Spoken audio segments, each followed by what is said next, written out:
Mayang hapon sa inyo ano? Magpasalamat kita sa ating Diyos.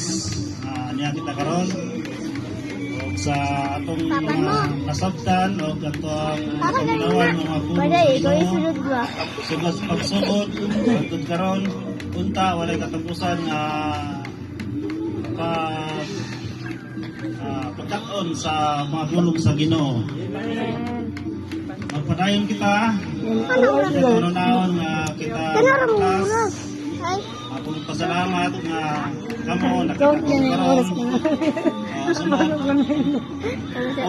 kita punta kita lang yapon o maduwagan pa.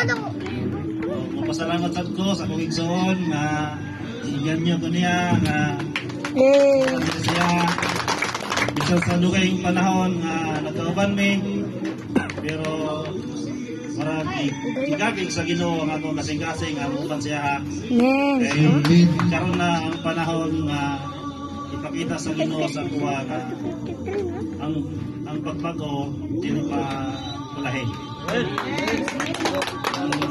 Ang pasalamat nga sa layo-layo kong naabtan sa kinabuhi abot ako sa laing nasod pero balik na niya ko dire nga safety bisan sa ako ang mga nagyan nga magsulay ang Ginoo naghatag sa kuana para sa akong kasayuran nga dapat